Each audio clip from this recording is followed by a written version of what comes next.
Another story I heard about myself. This one happened in high school. We had this teacher in high school whose kid went to our high school. His name was Mr. McNamara, and his son Jake McNamara went to our high school. He was a sophomore when I was a senior, so he was 2 years behind me. And Mr. McNamara was an asshole. And one weekend, he and his wife decided to leave town, which you should never do if you're an asshole. And Jake McNamara decided to throw a party at the teacher's house. Hooray!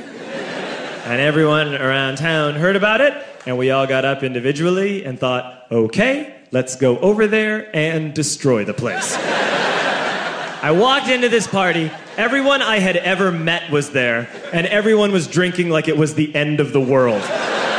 People were drinking like it was the Civil War and a doctor was coming to saw our legs off. It was totally unsupervised. We were like dogs without horses. We were running wild. I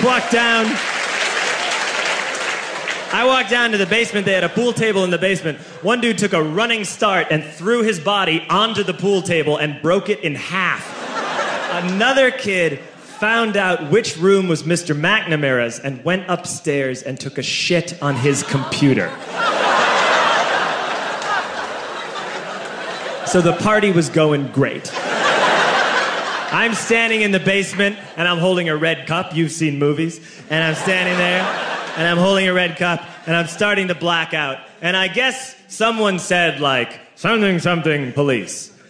And in a brilliant moment of word association, I yelled, fuck the police! Fuck the police! And everyone else joined in. 100 drunk white children yelling, fuck the police. With the confidence of guys who have, like, already been to jail and aren't afraid of it anymore.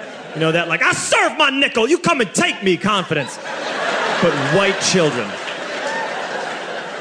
The reason someone had said something, something, police was because the police were there.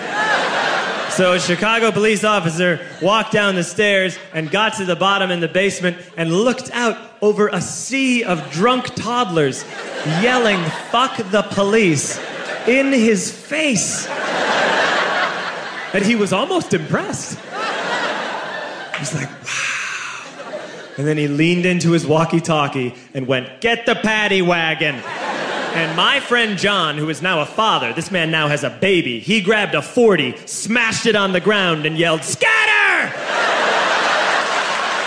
And everyone ran in a different direction. We all ran in different directions. It was like that scene in Ratatouille when the humans come in the kitchen and all the rats go in different ways. We all ran in different directions. I ran into the laundry room, and I jumped up on the washing machine, and I crawled out through a window into the backyard, and now I'm running through the backyard, and there was this big chain link fence, and I thought, I've never climbed a fence that high before. And then I woke up at home.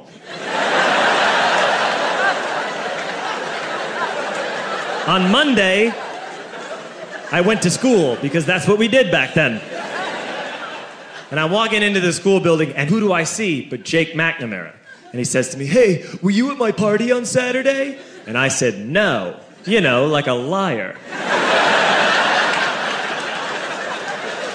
And he said things got really out of hand. Someone broke the pool table. Someone took a shit on my dad's computer.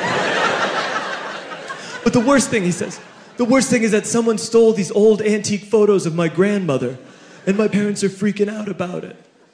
And I had that thought that only blackout drunks and Steve Urkel can have.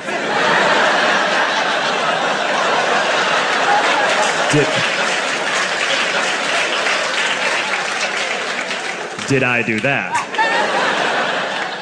I figured, no, I wouldn't have done that. But I was never sure. Until 2 years later. Relax. I'm playing video games with this kid named Alex that we also went to high school with. 2 years later, we've graduated by now. We're playing video games for a couple hours. And then Alex says to me, hey, come here, I want to show you something.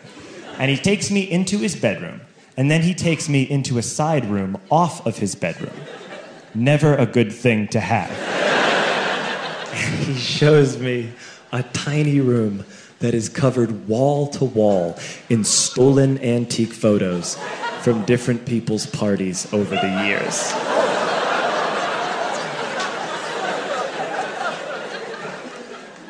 said, why? Why do you do this? And Alex said, because it's the one thing you can't replace.